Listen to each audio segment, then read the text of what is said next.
Hello, Michelangelo. Are you there in New York waiting? David, happy holidays from here in Manhattan. Is it How's what day? everything What going? what date is it today? December 9th. Yeah. December 9th for you Oh, still? we're officially in Advent then, I suppose.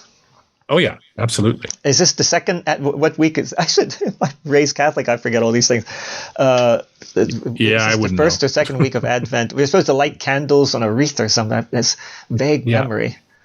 yeah, Well, let's yeah. not get into the Christmas thing. That could be a totally different episode. Let's just say, yeah, good to hear your voice again. You were traveling, I know, for Yep, couple teaching weeks purposes. Yeah.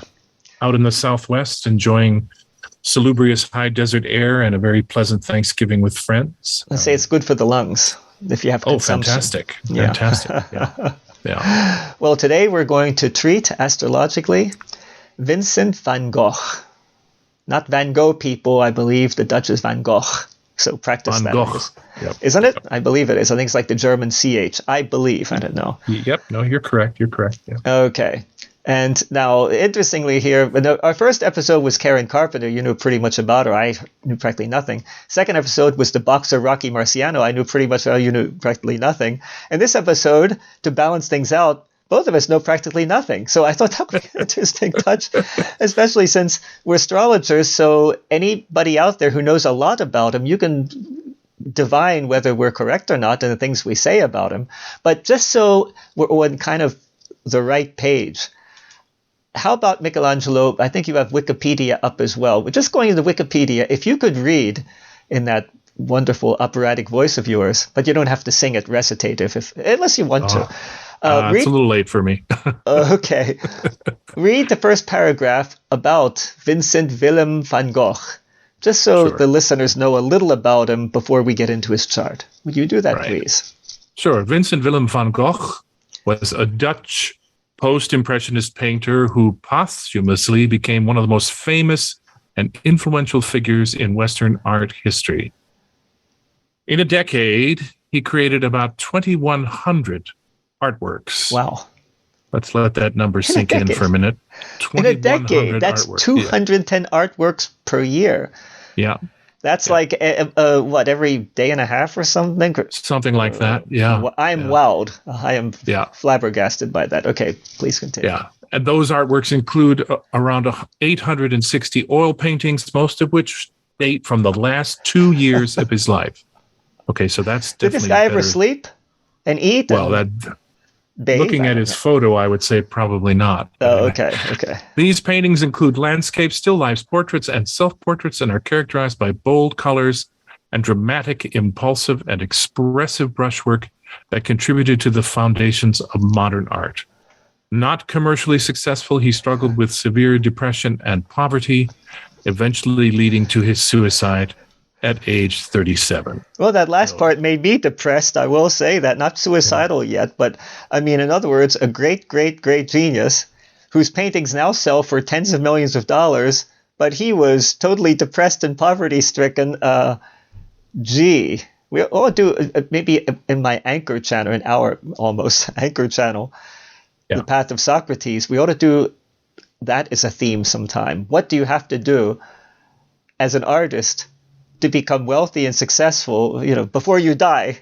Because perfect example here of Van Gogh. Yeah. Okay, but let's see if that's sunk in. 860 oil paintings, most from the last 2 years of his life. So the guy was a total genius, we can say. And not having seen a lot of his art, of course, the sunflowers and some things. My mother knew a lot about him because she studied art, of course. Yeah. But Impressionism was never my thing anyway, and I never really studied art. But that doesn't matter because we're astrologers. Everybody's heard now a few facts about his life. To sum up, incredibly productive, and in different types of painting, landscapes, still lifes, portraits, self-portraits, bold colors, opening a new path for modern art. But he was severely depressed and poverty-stricken, and he committed suicide at age 37. What about that ear story? What about his Well, ear? I mean, I forget precisely, but it's something to do with was it something to do with a woman? I can't remember now. I believe he sent it to her then, didn't he? Yeah. He had psychotic episodes. I'm going down the page of Wikipedia. Neglected his physical health, didn't eat properly, drank heavily. And his friendship with Gauguin ended after a confrontation with a razor, when in a rage he severed part of his own left ear. Oh, it doesn't mention a woman there. Oh, wait a minute. No, it doesn't mention a woman there. Maybe that was just in some movie or something. Okay, I guess he was just fighting with Gauguin then. Yeah, and he cut off his ear, and the guy was really severely messed up, I think we can say. But let's look at his chart now. Now, people, in the description to this, there in YouTube, wherever you're seeing it, and I think we're only going to put it up on YouTube, first of all, I'm going to put a link to astro.com, to the chart of Vincent van Gogh. And so just click on that link and you'll see, by the way, the first page appears, the chart appears very small. Just click on the chart and it's big then, if you've never been to Astrodienst, the astro.com site. And then you can see his chart nice and big on the screen, and that's our basis that we're going to be using here. So you have it already? Just before we plunge in, Dave, there was a woman involved. He bandaged the wound after he cut off his ear, wrapped the ear in paper, and delivered it to her at a brothel that Van Gogh and Gauguin both frequented. So in other words, she was a whore. He fell in love with this whore. Well, it says here further down that she was a 17-year-old cleaning girl at the brothel. Oh, okay. So that's what she told her parents. I'm just a 17-year-old cleaning girl at the brothel. Otherwise, it would be pedophilia these days. Right? Yeah, anyway. Right. So she was a cleaning. So he falls in love with a cleaning girl. Well, that's a filthy. Think of it. Don't let that sink in, people. The cleaning girl at the brothel. That's a job you don't want to seek out, I would imagine. Yeah. So he cuts off his ear and sends it to the 17-year-old. So he was a pedophile. We say. How was he? Well. Because these days in America, if you go for somebody under 18, you're a pedophile, right? So by modern standards, by modern woke standards, the guy was also a pedophile. Maybe we find that in this chart. Yes, I do say that sarcastically. And anyway, interesting little tidbit. But sending the ear, taking the ear, I saw that in a movie. Wasn't Kirk Douglas, Vincent van Gogh in a movie? Yeah, the agony. No, not the Lust for Life. Lust for Life. I think I saw it was a little kid. I remember that scene. Oh my God, the guy cut off his ear. It was really wacko. But anyway, let's approach his chart with maybe more objectivity and see what this guy was all about astrologically. You have the chart on your screen now, don't you? I do indeed. I have, of course, Placidus houses, and you probably have equal houses. Should I? Well, in my I have Placidus here also, but in my mind, I always have the equal houses. They're easy because they're equal, so in your mind. The midheaven people, by the way, I cannot stress this enough. The ascendant is very important. The midheaven is very important. But the two really should not be in the same chart because it's a distortion. It is a distortion. Sometime I'll do an episode on Anchor or something just about that astrological subject. And most astrologers won't grasp why I'm saying that, and they will reject what I'm saying. But believe me, the astronomical evidence is there. So anyway, we'll just use this Placidus chart for now, except for the houses. I'll take a different take on that. What are the things that first strike you in this chart? I think I gave myself equal houses here. Hold on. No, you don't have to. You can put Placidus there, but just think equal houses too. We can look at both of them for that matter, right? Yeah. Okay. Well, first of all, I got 2109 Cancer rising. Okay. His birth time was given as 11 a.m., which probably isn't right on the dot. So we'll just say 21 Cancer, 20, 21, 22. Yeah. Most likely. I mean, supposedly the birth certificate was presented at some point to somebody. So, well, it's I like to look at lots of different things. So the first thing I look at when we're talking about genius is declinations, because I've seen in a lot of for those of you that haven't tuned in before, I'm finishing up my 5th book of essays on various creative types and other sorts of things that have caught my interest. And a lot of creative types do have planets that are extreme in declination. And the general consensus amongst a lot of modern astrological commentators is that these extremes of declination can translate into very idiosyncratic and unusual abilities. Call it genius, if you will. So I usually look at that first. And what we don't have with Van Gogh is we don't have any extremes of declination among the planets. Which doesn't surprise me whatsoever, because the extremes of declination and corresponding genius, I'd like them to show that if not statistically, at least with a whole lot of examples, taking not examples that correspond to those cases with that declination, but rather just taking 20 geniuses at random and see how many people have that. And I suspect it's just random. I strongly suspect that. But yeah, well, it could be. The other thing that occurred to me is that sometimes I think with the real extremes of declination, we're talking about people who have global reach while they're alive. So real international celebrities, whereas someone like Van Gogh, obviously, who wasn't a success and whose fame is only posthumous, maybe wouldn't necessarily manifest that. But so that's one of the first things I look for. And your point is well taken, of course. I mean, that's the thing that I think we always have to concern ourselves with when we do select people for analysis is, are we, creating a bias in terms of what we think we're going to find. Right. Well, you mentioned declination. First of all, it just occurred to me, some people might not realize what that is. They're so used to normal ecliptic astrology. My sun is in 15 Scorpio or whatever. Yeah. The declination is kind of another dimension of it. It has to do with the paths of the planets around the Earth on a daily basis. Now, we say the planets are on the ecliptic, the sun, moon, etc. But in fact, except for the sun, practically every planet deviates a bit from the ecliptic. In other words, in the case of Van Gogh, his Mercury was 25 degrees, 37 minutes Aries. However, that had a declination of -3 degrees, which means Mercury was actually below the ecliptic. And that degree of declination, think of it as a horizontal line on the Earth, that could really correspond to another degree on the zodiac. It's hard for people imagine. Now, I have to do more videos on this. I did some on this subject a few years ago. They're in one of my channels someplace. But let's just say that seeing the planets in declination is like another framework. Planets in the ecliptic is one thing. Mercury in Aries and what is it, Mars here in Pisces that Van Gogh has.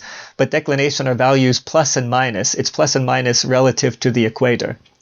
And in his chart, he does have interesting things, declination. Nothing out of bounds that you mentioned. But for example, he has his sun in anti-parallel.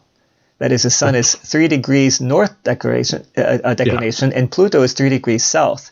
Right. So there's a sun and Pluto parallel. In addition, he has... Contraparallel, what did I say? Anti-parallel. Yeah, I'm thinking in Spanish. Okay. That's okay. Counter-parallel. Contraparallel, Yeah, contraparallel in English. He has Venus and Mars not just in conjunction in the ecliptic, but he has them in parallel as well, declination parallel. Absolutely, absolutely. And let's see if there's anything else there. There's the plus Moon 12. and Jupiter. Well, a little bit. Oh, yeah, the Moon and Jupiter as well. Yeah. In parallel. And then one more there, I see Mercury with Uranus, which is kind of interesting. His brilliance, his mental quickness, etc. Yeah, so see, that would be sort of the missing signature that we might snaffle out of the declinations is that parallel between Mercury and Uranus, Yeah, and that's an unusual number of parallels, by the way, for a chart. I've done many charts and looking at parallels, and that's more than you would expect in the average chart. I just want to throw that in there. Yeah, we mentioned Venus and Mars too, right? Yeah. Yes, there's a Facebook group that deals only with declination parallels, I believe. I forget exactly what its name is. People can look it up and see. It should be included. Declination should always be included in the chart, in chart interpretations. I'm firmly convinced of that. But let's get to the more standard chart with the average person does astrology. You can see, sun in the signs. Well, we can note, first of all, if we're talking about a man who's an artist, that we have Venus in Pisces, which is in its exaltation according to essential dignity. This is a very fortunate placement for Venus. And it's, in addition, of course, to the parallel we've noted, it is closely in conjunction with Mars. And, so in conjunction in the ecliptic, but also in this parallel. Yep, absolutely.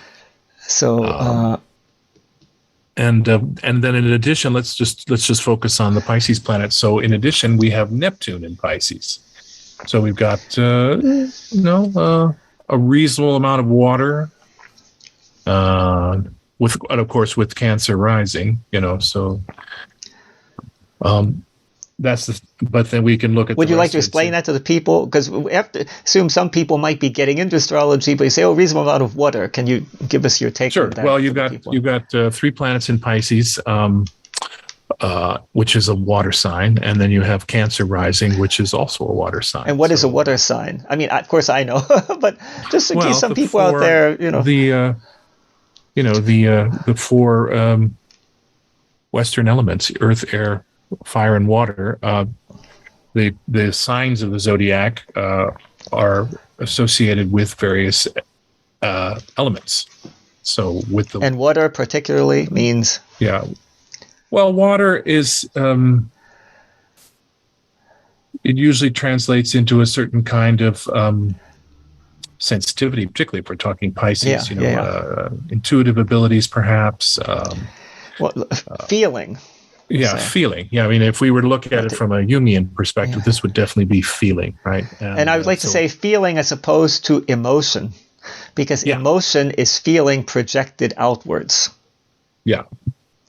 If you look at Cancer and Leo, Leo is a sign, your sun's sign, Leo, is a sign that projects feelings outward. Hey, opera singer, right? Projecting the feelings outwards. But Cancer, it doesn't by nature project the feelings, it simply has the feelings. What feelings really are, let me just throw something out there, the result of a lot of thought on that. Feelings have to do with identification. Mm-hmm. That might seem strange to people, but think about it. Can you feel for anything if in no way you identify with it or with the person? No, you can't.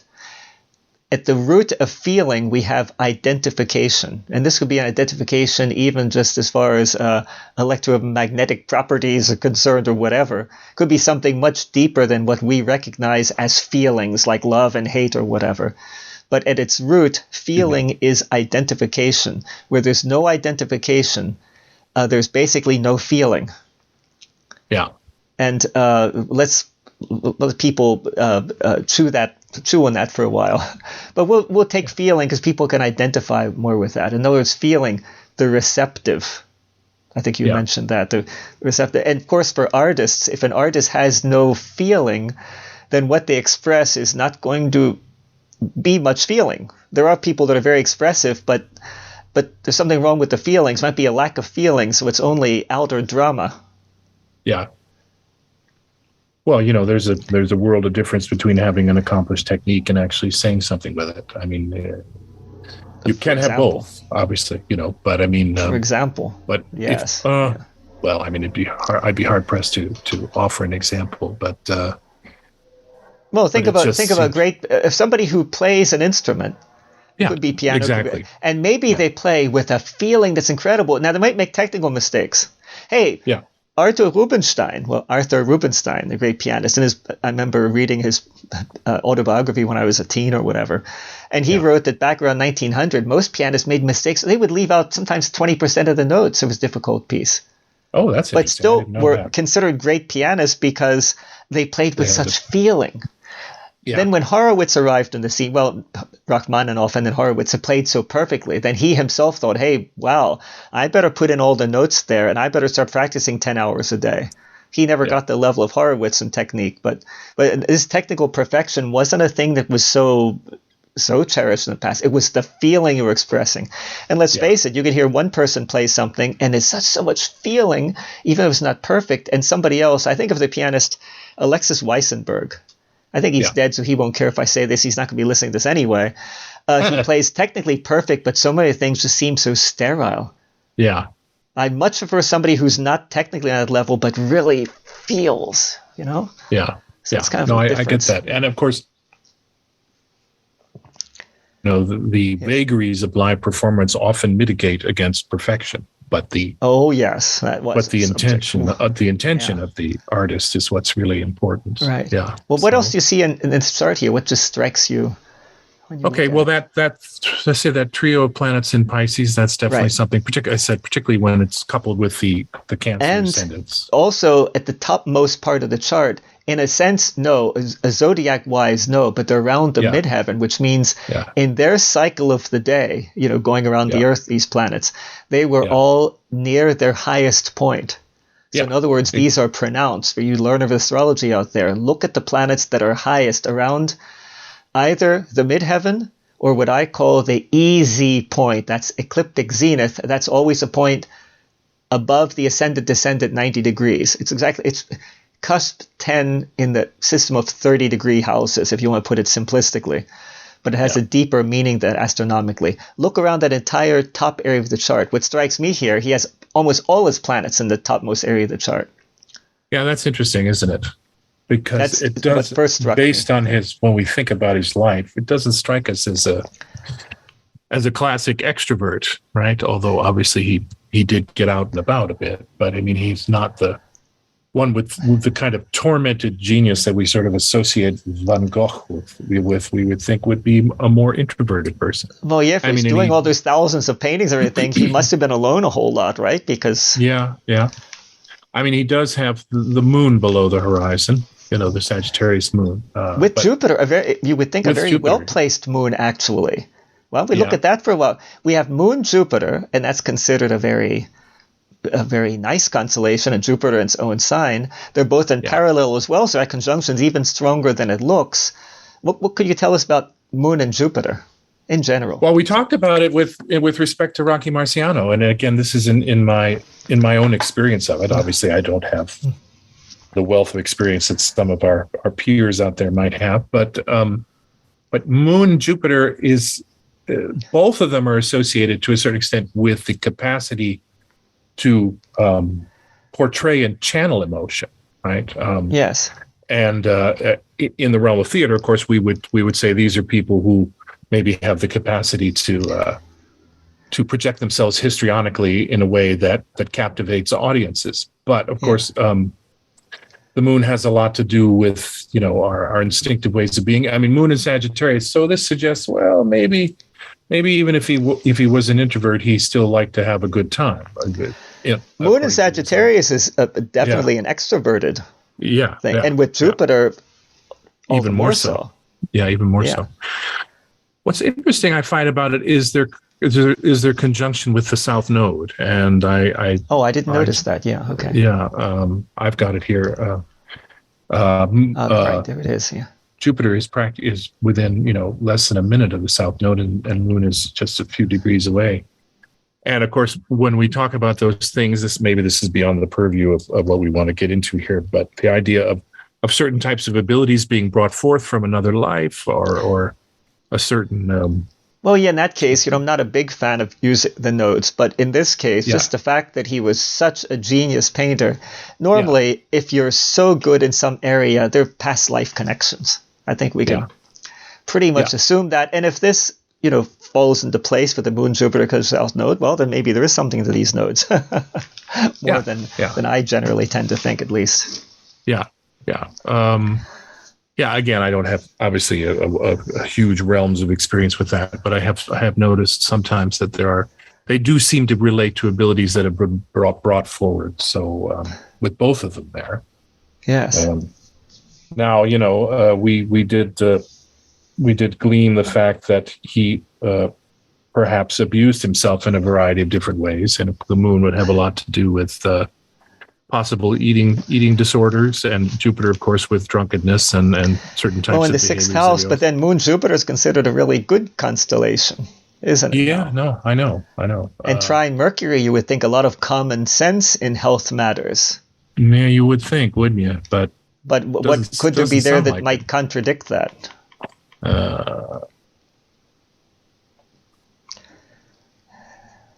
Wide square to Mars? I don't know. Yeah, sure, that could be. Yeah, absolutely. Simply other things in the chart that created conflicts within himself, and so. Yeah, Mars, of course, is under high stress because it's the focal point of a T-square. If we involve the North Node at one pole. Okay. And of course, that's a very dignified Mars, right? Because it's in its night rulership. It's in its traditional night rulership of Pisces. So you've got sorry, I've just blanked on the term. Exalted Venus in Pisces, and then you've got extremely dignified Mars. I don't know how it scores. Let me just see here. Yeah, somewhat scores pretty well. So that's a very, very dignified Mars. I'm struck by the close interrelationship of Venus and Mars, because we have not only the conjunction, but we have the parallel as well. Well, that's a highly sexual aspect as well, the Venus-Mars conjunction. But here it's in Pisces.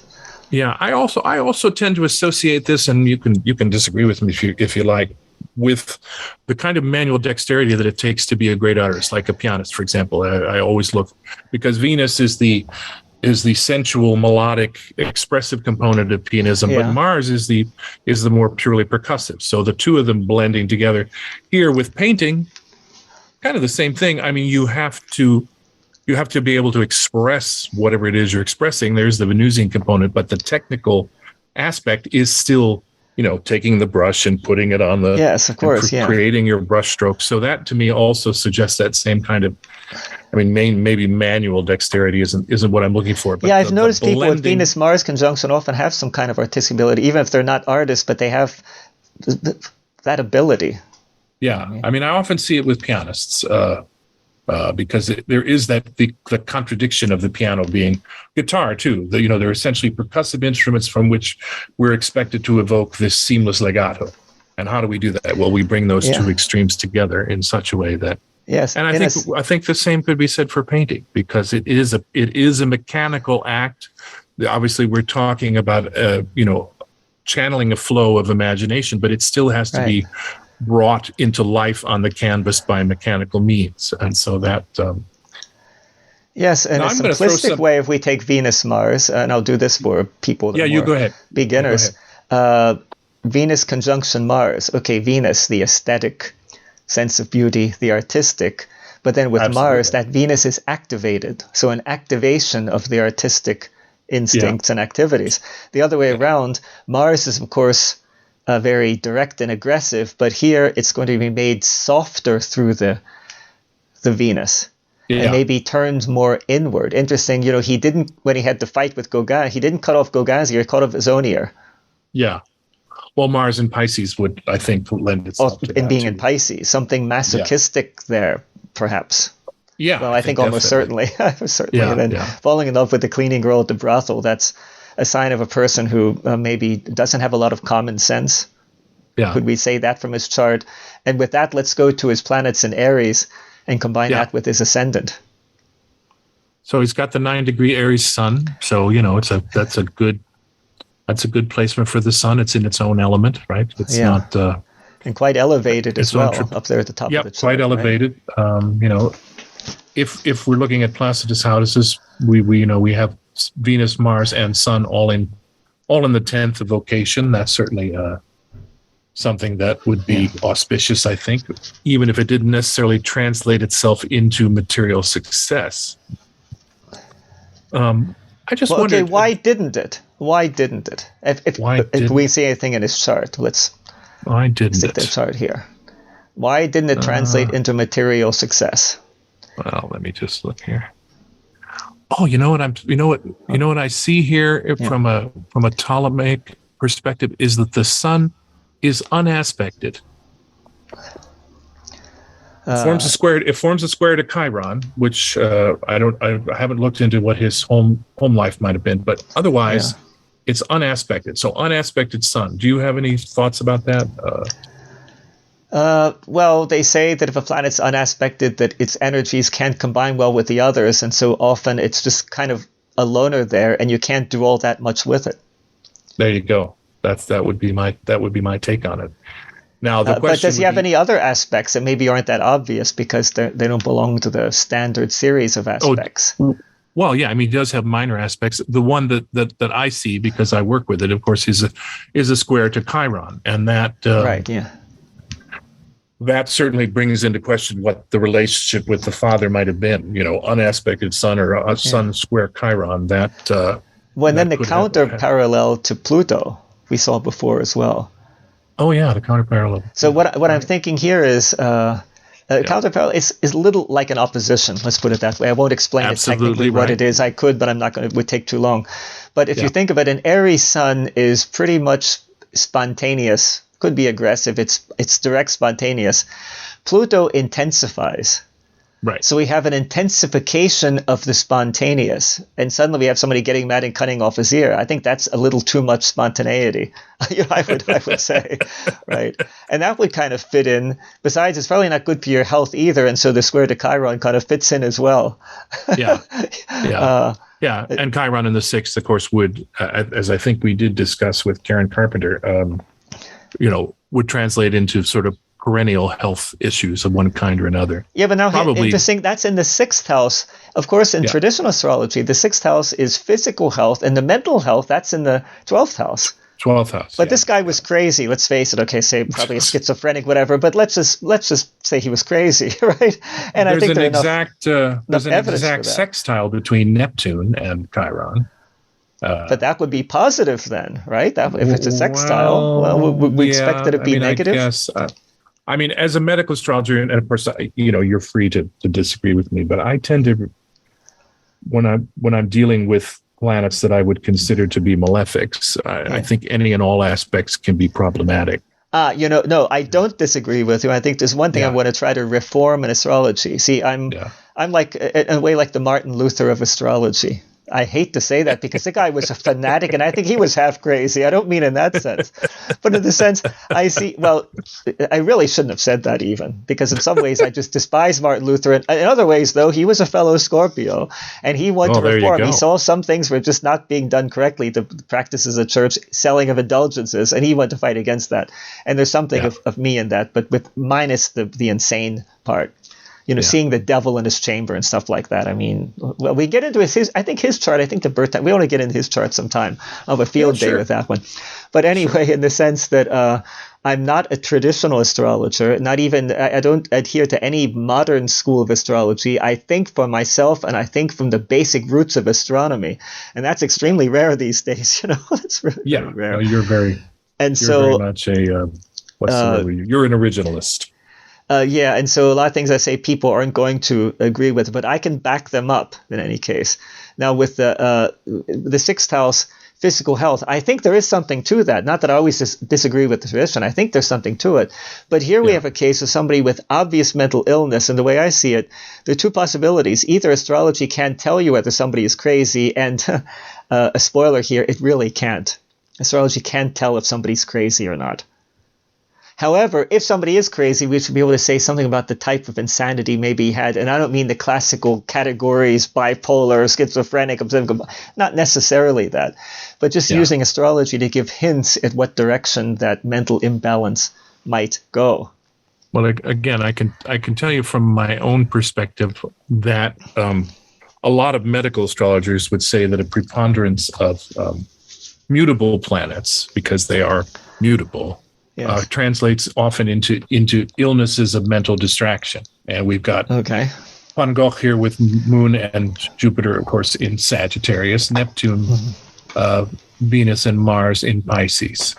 So he's got a lot of mutable planets. So this, whether that necessarily translates into insanity is something else. But there's things with a lot of stuff in Pisces and then Moon and Sagittarius. That reminds me of the chart of CPE Bach, who certainly wasn't insane. I want to say about the Moon and Sagittarius something very interesting. Yeah. For some reason, there's a good number of classical composers, and I mean from the classical period, not in general. I'm not counting 16th century as classical here, but 1750 to 1810. Well, I'll say Haydn to Beethoven. Haydn had a Sagittarius moon. Mozart had a Sagittarius moon. C.P. Bach had a Sagittarius moon. Beethoven had a Sagittarius moon.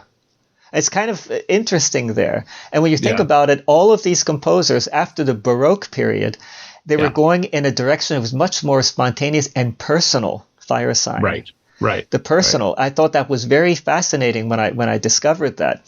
Here too we have somebody, Sagittarius moon. These are emotions that flare up. If you had a graph, you'd have the peaks and the troughs, very extreme. A little bit, I don't want to say bipolar, because I'm not saying these people were crazy, because except for Beethoven, I don't think they were. Certainly not Haydn and who else did I, and C.P. Bach, they certainly weren't crazy. Mozart, maybe a little bit, and Beethoven, to a larger degree. But the Sagittarius moon, I've known people like that, and their emotional ups and downs, which he had. And then with Jupiter, even more fascinating. And what you said before fascinates me, when you said that even a sextile could maybe be bad. Listen, you people out there, listen to Michelangelo, or to me, whichever one says it. The idea that this is a good or bad aspect, I don't think holds water. I won't get into the reasons why, but believe me, it doesn't hold water. In other words, if you have a square between a planet of yours and Saturn, that's probably going to be unpleasant. Or Neptune, say Sun square Neptune, that could have a negative effect, like a conjunction of those two planets would. But if it's Jupiter square something, it could be very, very positive. It could also be bad. Well, that depends on different. Jupiter, it depends on what you're trying. Yeah, okay. Jupiter tends to excess, of course, right? So I mean, well, it's expansion. Excess is a negative word. It's expansion. Okay. But for example, I'll put it this way: you have your natural Jupiter trine Sun person. Yeah. But right now, what you have to do is study, and you have to be alone a lot studying. You might suffer a lot because you want to go out and party, and the studying part's not with you. On the other hand, if it's Saturn, you could have Saturn square the Sun, but you have to study a lot.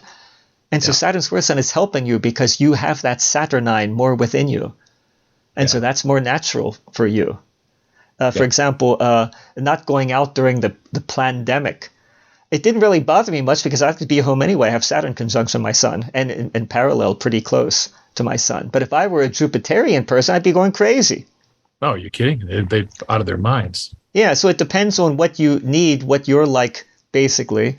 And whether it's not a question of good or bad with aspects. What aspects do, if it's an aspect, either conjunction, opposition, square, those based on division by 2, they let the energy go very directly to the other planet. Yeah. A sextile is not as direct as a square, but it doesn't mean a sextile is going to be good necessarily. Yeah. Just things for people to think about there. So I thought it was interesting when you mentioned that sextile. Well, I think too it has a lot to do with the actors that are involved. Like Chiron and Neptune, we can regard them both as being malefic to some extent. And okay, that's interesting. Define malefic here. Well, again, speaking from the traditions, and I know you're an originalist, but you're not necessarily a traditionalist. It depends. There are planets that are traditionally regarded as being less beneficial to. I don't mean that. I mean, how do you see, and for the people, how should they see this benefic, malefic? What does that mean, really? Well, again, I'm always coming from a medical astrological perspective. It tends to be more traditional. So malefic planets have some sort of less than pleasant effect, particularly when we're talking about their impact on Michelangelo. We're not any wokeists or people like that, right? Let's put it plainly. Okay. Malefic, it's Spanish. We're Italian. Bene. That's good. Benefic is good, and malefic is bad. And let's call a spade a spade. All right. Right? Forgive my directness, but No, that's okay. That's all right. I wasn't quite sure what you're driving at. But in other words, for you people out there, bad and good, I know that's a deep philosophical problem. Oh, yeah. To define what is bad and good. I don't want to get into that, at least not in this episode, because it's about something else. But a malefic anything in astrology, like in anything in life, is something that is difficult for you, that you don't like. Yeah. Now, maybe ultimately it's good for you. It could be ultimately good for you. In other words, I don't know, maybe somebody loses a leg in an accident. Well, that's pretty bad. But because of that, they have to settle down at home and they become a great artist then because they have nothing better to do. And so in the end, it was good, right? But at the moment, it's pretty bad. And so when we say malefic, we mean something that you're not going to like. Let's just reduce it to that very simplistic way of feeling, I don't like that. That's about as much as we could reduce it. Doesn't mean that it's objectively bad, because what does that mean after all? No, because benefic planets can be just as bad as malefic planets in the right context. Yeah, so the bene part, or the mal part here, it only just means in our subjective impression of whether we like it or not, which is a superficial way of seeing it. But let's face it, that's the way most of us are, right? Somebody gives you a meal and they put ketchup on it. You say, oh, I don't like ketchup. So you say, well, this is bad. It has ketchup on it. And it's just that you don't like it. And a lot of things in life happen that we don't like. And when Saturn comes around, there'll probably be things you don't like, whether it's some really terrible thing, you fall and break your leg, which could be Saturn, or simply you're a little depressed, which could also be Saturn, or simply other people are giving you a hard time, which could also be Saturn. Saturn could be thousands of things. But in general, it's probably be something you don't like unless you become a friend of Saturn's. Yes. Unless you can accept the Saturnian and use it in a positive sense. But that depends more on you. I just wanted to give food for thought. I love to throw out food for thought. Yep, absolutely. And, it's like, so you go outside and you toss around little pieces of meat and see which animals come up to eat it, right? It's kind of like that. Maybe it's a dog, maybe it's a cat, maybe it's a bird or something, I don't know. And that's what I do. I throw out these little pieces of information. Yeah, as long as it's not an alligator, you're all right. Food for thought. If an alligator comes, I'm in big trouble. Or even a dog, for that matter. Doberman, my God. So David, not to cut you off from this expansive. Please do, because I just disquisition on malefics. I keep going out further and further onto the branch until it breaks. So please break my branch for me here. But I wonder what you thought about the idea of him being so creatively prolific. If there's anything there that you think that would translate into that. Well, the first thing, if you ask that question, really two things I'd have to say. Some of the things you mentioned before, but the moon and Jupiter in Sagittarius, that's going to be somehow expansive emotionally in some respect or another. And of course, if you choose to do art, it's going to be expansion, right? So first of all that, but second of all the planets above are often concerned with something greater than yourself. That just popped into my mind now. I don't know if I ever thought about that before. But it's usually if you have everything below the chart, it's, for example, people more connected to family, the children, the basic things connected to themselves more. But above, it's more things greater than yourself. It doesn't mean these people are more developed necessarily or better people. It could be something, my whole life's about something greater than myself, and it's about God or Allah or something, and I have to do his work. We could be you go down wrong paths with that. But in any case, it's something greater than yourself. And if you're an artist, your art is something you see as something greater than yourself. You're expressing yourself through the art. But for any art, any musician, you know what's like in music, you play Bach, and it's not just, I am playing Bach, unless you're a fool. It's no, Bach is something, it's greater than myself, Yeah, and so I would see that, all these planets are there, so for him it's about something greater than himself, and that's the art. And then this expansiveness, and then in addition, the Martian part, this Mars in the midheaven, this Sun and Mercury in Aries. This guy could have been a boxer, maybe, with all the aggressions he had. Maybe he should have been. I don't know, but maybe he's too Rocky Marciano was the reincarnation of Van Gogh. Yeah, well, Rocky would have beaten him because Rocky was undefeated. So no, he wouldn't have beaten Rocky. But I think, unless he brought his knife along, then who knows? Yeah. I don't know the one they used to cut off his ear. Yeah. But I see a person who's. It was something we didn't talk about, this Saturn, Uranus, Pluto in Taurus there. Yeah. Again, a fair amount of Earth in the chart, as much as water. Yeah, but they're all more, tending towards impersonal planets. Yeah. Right? It's not with his sun or with his moon or whatever. We have a person who's incredibly spontaneous, but at the same time emotional. I'm afraid of this kind of person. Yeah. I mean, maybe I wouldn't have been afraid of him specifically because he was no Rocky Marciano. But anyway, these people who are, just personally speaking, these people who are on the one hand very fiery and impulsive, but then also have a lot of feeling. In other words, they're very, very emotional people. I don't feel comfortable with them because you don't know what to expect from them. It's like being with a wild animal. You know what I mean? Yeah.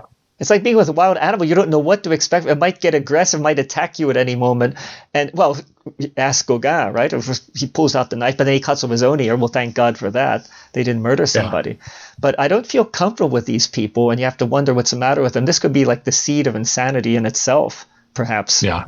Yeah. Having so much fire, but at the same time, so much feeling. A lot of feeling that you want to express constantly. I'm more thought-based, I'll put. And I'm not condemning those people, not in any way, shape, or form. Don't think that I'm prejudiced. No, we need people of all sorts. It takes all kinds to make a world, as my grandmother would say, and she wasn't the first grandmother to say such a thing. But personally, I don't feel comfortable with them. I'm more in the rational, intellectual. Yeah, feeling. I have a lot of feeling myself, but this idea of whatever I feel, I have to bring it out and express it immediately. It kind of seems, it kind of disgusts me, I will say. But that's only my personal take on that. How do you feel about that? Let's reveal something about ourselves, because I always thought that was a bit unfair of astrologers. We take these people's charts, we tear them apart, look at the biography, and then we start interpreting them, but we don't say anything about ourselves.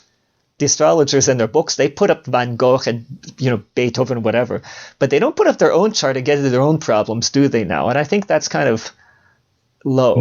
I have to say. No. Yeah, I do tend to share a bit about myself when I write my own essays, but I don't give people my chart. Yeah, that's. Oh, you don't give people a chart. I give my chart freely, because I think if you're good enough to tell some of my secrets with the chart, then you're a better astrologer than I am. Because I know more or less the limits of astrology. You're not going to find out my deepest, darkest secrets from my chart, no matter what they do, unless they're psychic. But then they won't even have to see my chart. Yeah. So I'm pretty hard-boiled in that sense. But to get back to Van Gogh here, we have all this feeling, the Cancer, just the Cancer ascendant. I mean, this has a kind of masochistic taste to it. And then the Venus and Mars and Pisces as well. There's feeling and poor me. And look at where do you see the poverty-stricken part? Yeah, poverty-stricken. Well, we could look at the money houses, right? We could look at 2, and we could look at. Let's do it. Well, 2 is see, I'm in Placidus now. But it doesn't matter. 30 degrees. It's also in Leo, right? It's also Leo, right? Cusp. So what planet has dominion over that second house? The unaspected Sun, or possibly the unaspected Sun square Chiron in Capricorn. I often feel that Chiron in Capricorn has to do with people who have difficulty with the material world. But even leaving that aside, that Sun, that rudderless Sun, has dominion over his principal Earth house. Even though he does have, 3 planets in Taurus, but as you pointed out, they're all fairly impersonal. So that could certainly, I think, explain that to some extent. Yeah, but is it enough, really? Because poverty is poverty. Yeah, and also the severe depression. I mean, we get severe depression and poverty. Is there a connection between the two? Well, again, okay, if you're really poverty-stricken, you might be depressed because of that, but I've seen poverty-stricken people that were very happy as well. Oh, yeah, no. I mean, I think it has first off, to remember he was Dutch, okay? And the Dutch are a mercantile people, so I rather suspect that, failure, no matter how glorious it might be in retrospect, is something that is particularly ignominious, and that's a good point. Yeah. And he's born into an upper middle class family, so there's something to be expected there of the child. Right? Yeah. But look at this. As a young man, he worked as an art dealer, I'm reading, often traveling, but became depressed after he was transferred to London. Well, I won't comment on that. And then he turned to religion and spent time as a Protestant missionary in southern Belgium. Yeah, I see that. He drifted in ill health and solitude before taking up painting in 1881. 1881, he was already, how old? He was already 28 years old. At his Saturn return. Isn't that interesting? Oh, my God, here. So here we have somebody who, by nature, is a fantastic artist, but he didn't really discover it. He was there traveling around as a missionary. The Pisces in his chart, right? So there's the Neptune and Pisces in 9, I think. Yes, and the Mars, Venus, midheaven all in Pisces. Venus, and the Moon and Jupiter in Sagittarius. He might have been happier if he had stayed a minister or become a preacher. Isn't that interesting? I didn't know these things about him. No. We're learning about his life on the people's time. That's right. Because some of our listeners might know all about him, and we're just thinking, these fools that are just discovering these things about him. Isn't that fascinating, though? Yeah. But I don't really see the poverty in that sense. When you think poverty, Saturn-Neptune are typical poverty aspects. Interesting is that communism falls under Saturn-Neptune. And think of the poverty in communism. It's really everybody's equal. They're all poor, right? Basically, right? Yeah. But his Saturn-Neptune here, how could we maybe find it corresponds to that? Because I don't see offhand strong thing. It doesn't have the sun or the moon directly with them, unless there's some so-called minor aspects that we're not registering here. I'm showing a sextile between the two of them. Let me just make sure I've got that right. A sextile between Neptune and Saturn. And Neptune, yeah. But then lacking connections to other things he has directly. Yeah. That's kind of surprising, isn't it? Although on the other hand, of course, we always have to remember, the chart doesn't tell you everything about the person. It's like a set of tools you have for this life. One could put it that way. But that depends on what you do with them. Maybe he's just a victim of his own bad decisions in a lot of things. Yeah, could be. I mean, the Saturn in Taurus, which is peregrine, right? It's not really where Saturn belongs. Has dominion over the third of his money, or the second third of his money houses, 8. Right, that's other people's money. So even though its own Aquarius is on the cusp, some people might argue again that there wouldn't necessarily be money forthcoming from others, and that would certainly again translate into failure as an artist, if nothing else, from a financial perspective. Yeah, but that's not enough to convince me. I really don't see it that much. Although maybe poverty is a relative term. I mean, if you just sit around doing paintings all the time and you don't know how to promote yourself well, you're probably going to end up poor anyway, right? It's like if he had stayed a merchant, could he have made a lot more money? I just don't see his chart as a person that is necessarily going to be poverty-stricken, unless, of course, because of all these strong feelings he had in this, and then combined with this aggression he had, maybe that's just not the best way to make a lot of money. I would suspect that. So maybe it's a very indirect thing based on his personality in general. Maybe it's just some things that aren't conducive to making money. Saturn and Taurus I wouldn't necessarily see as bad for money, because they're both very material factors in the chart. Yeah. The Uranus Pluto, well, that's a generational aspect, of course, there. How that interacts. I feel a little blocked all of a sudden. When I see the chart, I immediately get a lot of stuff here, namely all the feeling that he wants to project outwardly, and it's somehow a difficult person. On the one hand, the Aries and the Cancer, for example, the Aries sun expressing it through a Cancer ascendant. That in itself is, I see it as somewhat difficult. Yeah. Well, he certainly didn't want to be beholden to anybody in terms of his own schooling. He was very self-directed in that way, and that. Well, again, I'll speak for myself as an artist. While there are certainly probably people who succeed as artists, even in this century, on sheer raw talent, usually it has everything to do with who you know. Yeah. You're the protege of some famous whatever, and therefore, because you went and you prostrated yourself at the feet of the master, they stamp you with their own particular stamp of approval, and then they send you out into the world and say, "This is my student, and please prepare a way for him." And so then then success is perhaps a little more guaranteed. But consistent with this unaspected sun, this was clearly someone who was driven. Right, there's that Mars and Pisces we talked about. Driven to produce this art, and I don't think he really cared. I mean, obviously, it's evident from the historical record, but he obviously didn't really care what people thought. He was really ars gratia artis, right? Art for itself, and it certainly didn't make him happy. We know that. So it's a very peculiar. Contradiction in terms, I think, this. The unaspected sun, becoming even more curious about that, because, yes, if you think, when you mention Van Gogh and you think of his most famous paintings, well, most famously you think of the sunflowers, right? Oh, yeah. So here we have a sun that's obviously dissatisfied. I mean, guy living in poverty, and he wasn't realizing himself in a worldly sense because he was living in poverty, right? And but on the other hand, his art, when we think of him, we think of sunflowers and all those planets above. It's the sun. It's everything that's above, right? Yeah. And we think of the sunflowers. I think that's kind of interesting in a sense, right? Why was he so attracted to sunflowers? I'm not sure. If somebody said, David, if you were a painter, what would you paint? The sunflowers might be, number 1,282 in my list, right?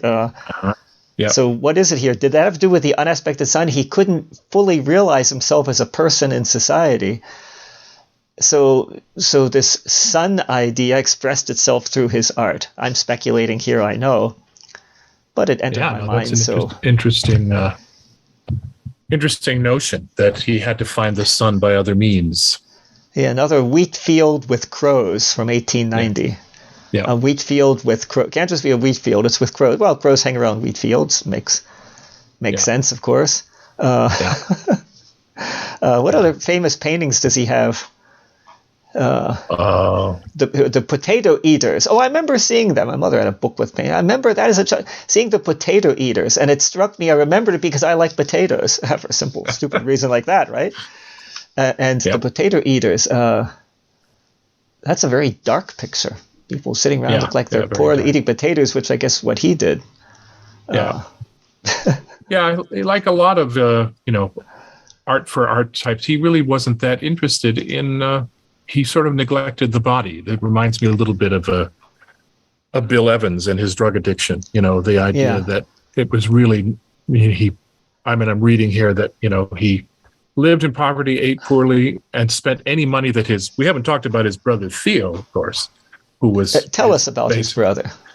Well, I don't know that much, but that he was basically his mainstay for many years. That he gave him money and made sure that he, I guess, didn't starve to death. And but it says he would rather have spent money on painting materials and models than on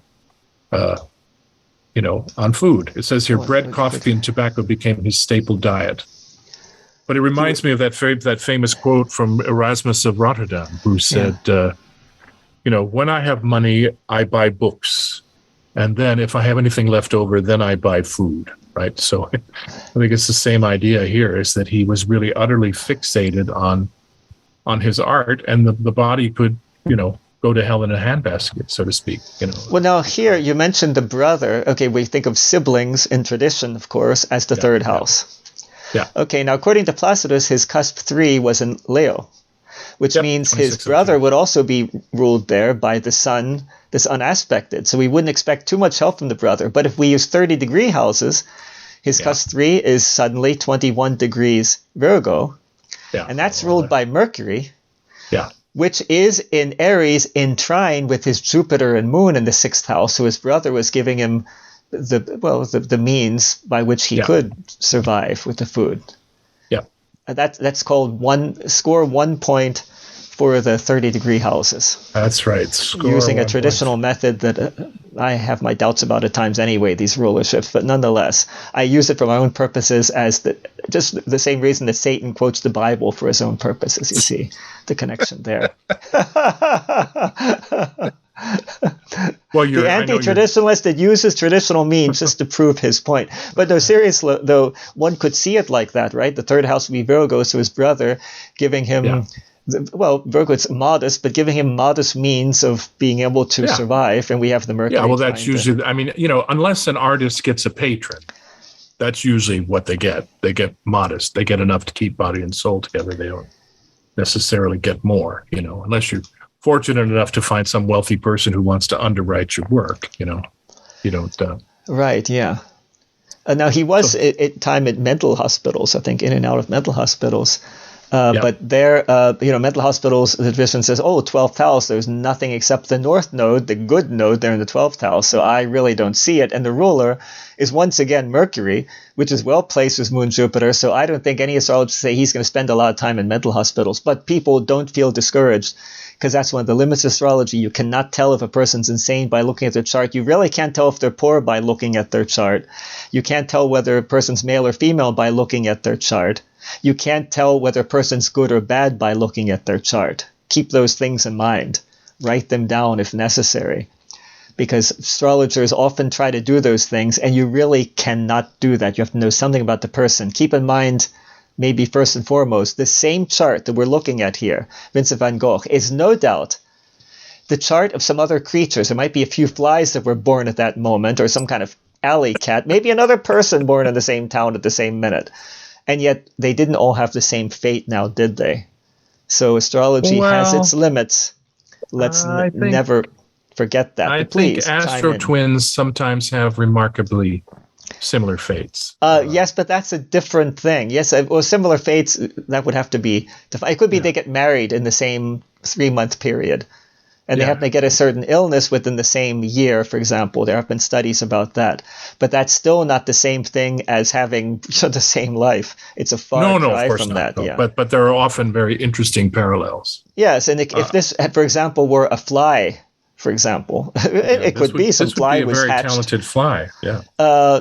Well, maybe more spontaneous and active than others, but it would die in even worse poverty than the other flies, whatever that means. If it were an alley cat, well, it would probably end up getting too aggressive with the neighborhood dog and would be killed at a young age. There you go. Earlier than its sister brother would, because they had a stronger positive Saturn, for example. Yeah, I can think of a very interesting case of astro twins where there were remarkable parallels in the lives, but that's the only one that I know of so far, so I can't obviously. Yeah, and there are general things that do somehow confirm astrology, but still they're not the same person, because somebody born exactly the same second as somebody else, but all their past lives are different past lives, obviously.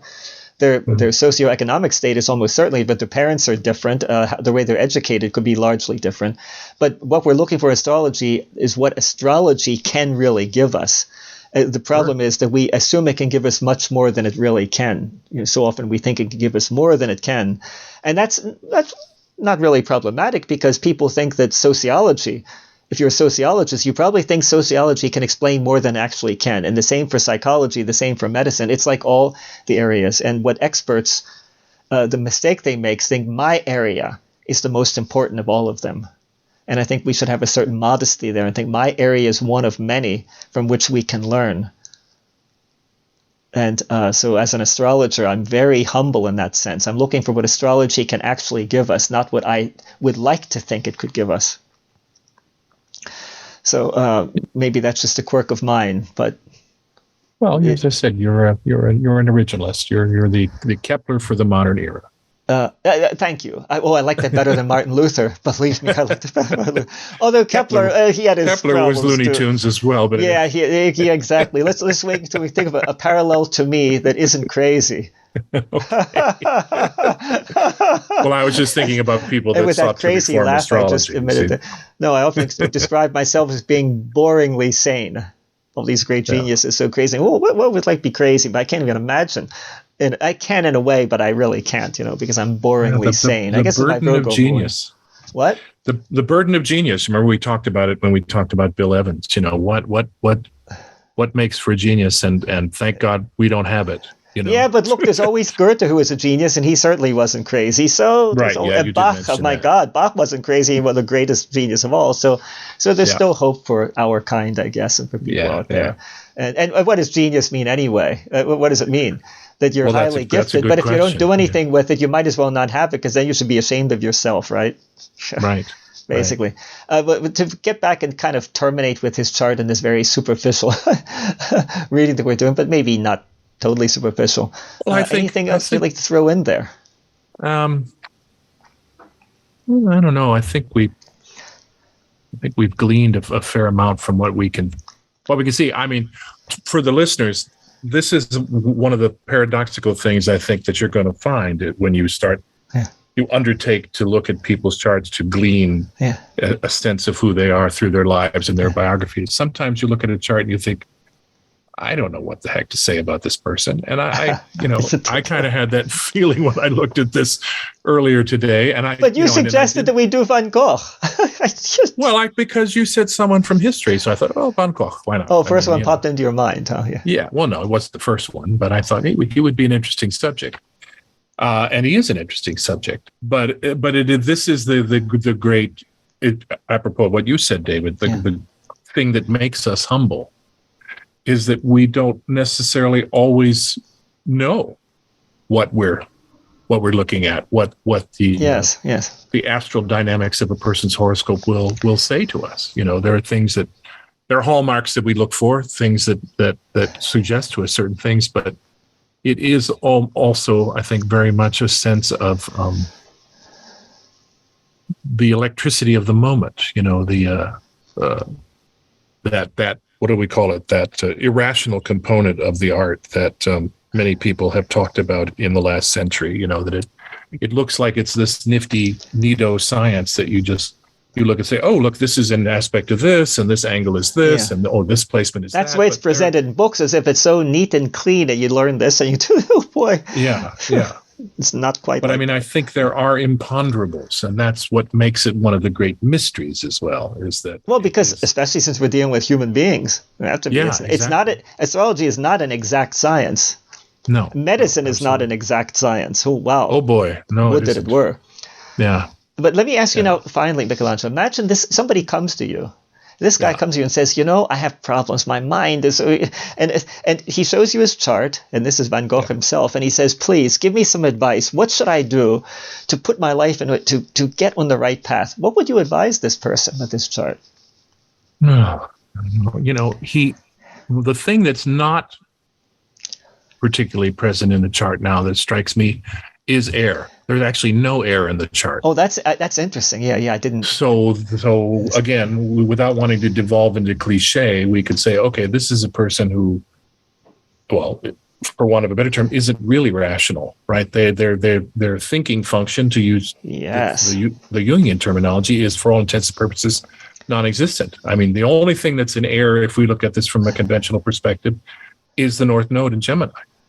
Yeah, well, I don't want to scare people. It's not it's non-existent. It's just that it's not accented at all. It's weaker in relation to the others. I say that because some person out there might be listening thinking, I have nothing here. Oh my God, I'm not rational at all. And, we don't want to go in that direction because they might be. Well, there are no planets in air. And, when we talk about, when we consider, elemental balance, we tend to want to look at planets. And there are no planets in air. Or at least the ascended or midheaven or something, right? If we're doing the Vedic tradition, we'd say, oh no, we have the, Rahu or in Gemini. But from the Western tradition, we have no planets in air. So to put this in a useful sense for people and not to scare them, because there's no reason to be scared. If you have a lot of air, you're the type of person, you could say in a positive sense, you're rational, you're logical thinking. What it is in a way, it's mentally playing with the ideas. Like on the one hand this, on the other hand this. This leads to rationality because you're considering two possibilities. On the other hand, it can also lead to indecision and thinking so much that you don't do anything, right? A lot of people, they just think, they don't do anything. He was doing things. He was creating thousands of artworks. Yeah. But what he lacked was this rational sense. On the one hand, I like tobacco. You said he lives on crumbs and tobacco. I assume he wasn't eating the tobacco, but he was smoking it. Well, he should have given that up and used it on healthy food instead, the money, right? But you see, bread, that would be tobacco. That would be a rational thought that I have only little money, so I'm not going to spend it on pleasures like tobacco. I'm going to spend it only on food. But if you don't think rationally, you think, I want this. I want my pleasures. And so that's a failing. If I say to him, look, Vincent, start to think rationally, start to write things down. For example, what do you need to survive? You need food, first and foremost. The tobacco is not good for your health anyway. If you want to be creative, then maybe you should not do things to harm your health, but try to bolster your health. Don't cut off your ear. You only have one more left. Because that could lead to infections. Try to think rationally about things. That'll put you on the right path. While saying those things to him, he might say, "Oh, well, that's good advice." And he would go and do whatever the hell he wants because that's the type of personality he was. That's the trouble with giving advice to people who, even if they're not insane, you can see they're not going to take your advice precisely because they're not rational. You can tell the most rational things in the world, and they're just it goes in one ear and out the other, so to speak. The ear that he then sends the 17-year-old prostitute in the brothel, right? Yeah, and of course, if we look at the nodal axis as I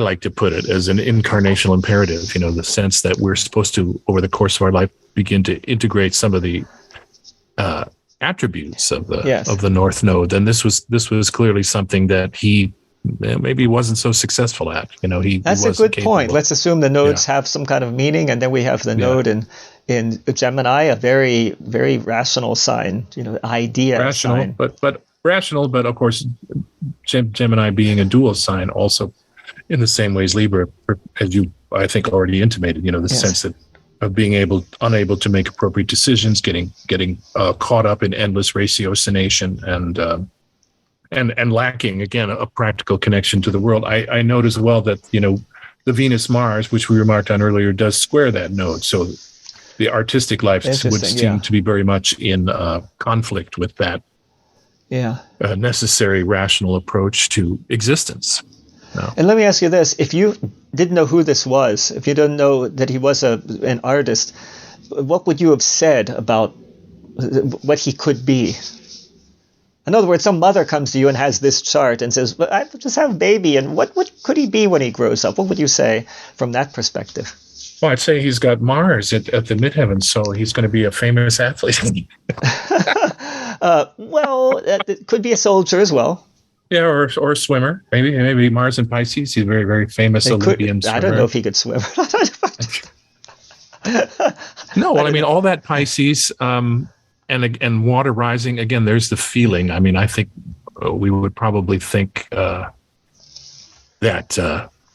there could be someone who would have a certain artistic sensitivity, if nothing else. Again, looking at the vocational 10th, there's that Mars and Venus and the Sun all in there. So that certainly suggests that there is a vocation perhaps to be pursued. That extremely dignified Jupiter in Sagittarius, of course, has dominion over, if we use the traditional rulerships, has dominion over that midheaven. Or Neptune. But this could also be a musician, theoretically. Sure, yeah, absolutely. So then we're down to, maybe for genetic reasons or reasons of interest or lack of musical talent, something maybe you couldn't necessarily tell on the chart. Because I see somebody here that potentially could be an artist, but I wouldn't be able to specify whether a musician or painter, but definitely the great feeling and then the spontaneity, wanting to let it all out. Yeah, I could see that as well. Besides which, I could also see the preacher. I mean, Mercury elevated in Aries, it probably likes to talk, and then trine the Moon and the Jupiter could be success in that area. So I see potential success. In the end, he was successful, but unfortunately, he had to die in order to become so successful. The plight of many an artist. Well, that's depressing. Then also all this water, the feeling, the introverted, but then all this extroversion. But that sort of sounds bipolar to me, like down, up, down, up. And that I do see in his chart, but exactly what he would be, I wouldn't have been able to tell. Well, the planets in Taurus might suggest, someone who's working with something of a sensate nature rather than musical tone. That's interesting. Yes. But there's no, that could also be, so I had another thought, but it just went away. It could even be singing, with the association of Taurus with the throat. I remarked to you about the fact that this group of climate activists recently targeted sunflowers. I think it was in London, I think, and they threw tomato soup on it, which fortunately didn't damage it. And I was just curious as to what kind of transits good old Vincent is having at the moment. This was back in October, and it was not. He's sort of having his his second Uranus return after. Wait a minute. Saturn is now 15 degrees. Sorry, what month did this happen? It was October 4th. I looked it up. It was October 14th. Well, the planet Uranus was there conjunct his Saturn. Oh, okay, yeah, and as I said, he's just had his second. But more than that, you didn't notice when you said it. I looked it up. Yeah. Neptune, all these months, all this year, is conjunct his midheaven. Oh, well, there you go. So he has Neptune conjunct his midheaven, square his Moon and Jupiter, and at the same time, Uranus conjunct Saturn. It's interesting because, of course, he's dead. You can say he doesn't care what's going on there. But on the other hand, yes, it was very interesting you brought that up, because he has this Neptune in the midheaven. Normally, if you have that, this is not an easy time for you. And then Uranus on your Saturn, here's an established Saturn work of his, the most established. Everybody thinks of this work, right? And then Uranus comes, these revolutionaries, Uranus, right? Yeah, right. Revolutionaries. Throw this paint on it. Once again, the Neptune, the paint. It's quite interesting that. What was the date again that happened? October 14th. And the other thing I'll mention too is I'm going to go in our program to October 14th of this year.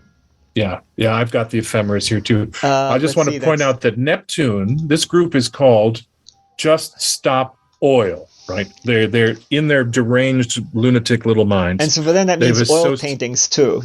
They've associated oil paintings with petroleum, which of course is completely erroneous.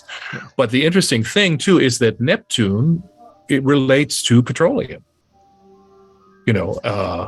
Because traditionally, as guess what? On that day, Mars was 23 Gemini, square that Neptune and square his midheaven. Oh, cool! On that very day. So there's a signature for an act of violence against his art and his reputation. Yeah, I can only say, gee, isn't that fascinating? Yeah. It's good you brought that point up. I never would have thought to look there, but. Wow. Well, this is a good point to make to the neophytes, too, is that, there are any number of astrologers who believe that significant transits happen to people's horoscopes even after they're long gone. If suddenly they're back in the public imagination, chances are there's some kind of transit happening to their horoscope. So in other words, they discover a new work by Mozart, and then we should look at the chart from when they discovered it, maybe yesterday, and compare it to Mozart's chart, because maybe he has Jupiter on his midheaven.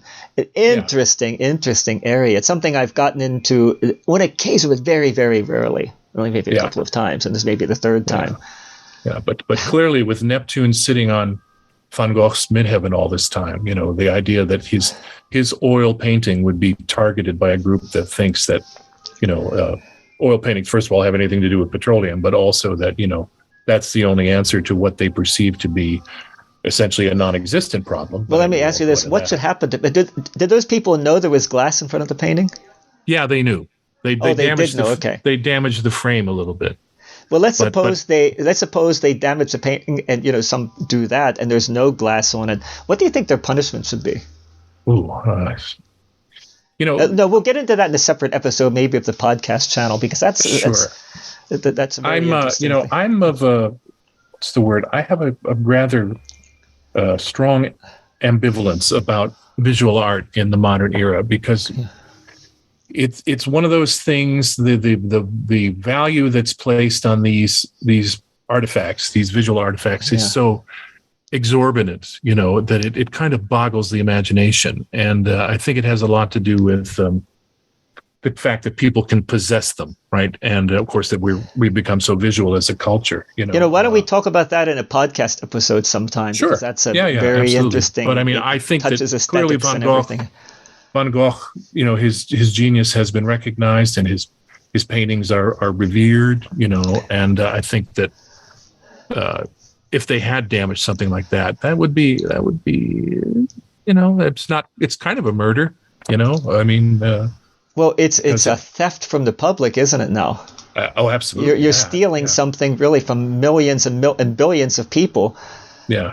It's kind of like the idea, if you steal, say, $10,000 from somebody, we can go to prison. But suppose you steal 1 cent from 10,000 people, you're not going to go to prison. But you see what I mean? Yeah. No, absolutely. Kind of interesting thought. I'm just wondering, as an extension of what we were just talking about, what constellations does he have today that we're talking about him? Although we're nobody, who are we? Well, he still has the Neptune in the midheaven, I see. Well, he still has Uranus opposition his Saturn. I'm just wondering if he has something now that, a couple of guys are doing a podcast episode about him. It's probably ridiculous me even thinking about this. But nonetheless, do you notice anything there in his constellations? I'm just looking at the transits quickly. Yeah, comparing the transits of the day. What do we have in the transits of the day here? The sun is 17 degrees Sagittarius. Any connection like that to his... Well, Uranus is still at 15, so it's still on. Yeah, and that larger thing, The sun is coming. Look, in trine to his moon, a few degrees orb there. We're playing around now. I don't take this part too seriously. Maybe there's something else that I'm not seeing now.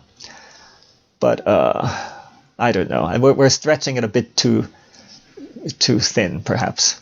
But anyway, the destruction of part of the frame and attacking that painting, I think that did show some interesting things. And after all, we were criticizing him too, so maybe that's part of the attack against Van Gogh, our little episode here that very few will listen to. But what can you do? It's time to end it because we're just rambling here.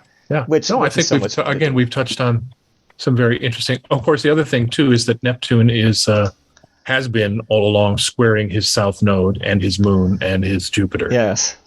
Yeah. Yeah. So it's maybe not a good year for Van Gogh in that sense. On the other hand, the next time they sell one of his paintings, people remember that almost destruction of one thing. Well, maybe it's worth a little more now. So, but a lot of good that's going to do him, who died in poverty, Vincent van Gogh. But wherever he is now, I guess it's a better world than the one he was living in his life. He came back as Andy Warhol, so it was all right. Right. Yes. Okay. That's another episode. Okay, we're going to end now, people. Thank you for following us, despite all the deviations we took along the path. And yes, until the next time, we have no idea who we're going to talk about, but it'll be interesting, I think. Yes. Don't you, Michelangelo? I think interesting. Joining us for Astrology Profiles. Thank you very much for mentioning the name of the channel. 2 guys talking about charts. Yeah, for whatever it's worth. Okay. Bye now, people. Till the next time. Okay. Ciao there, Dave.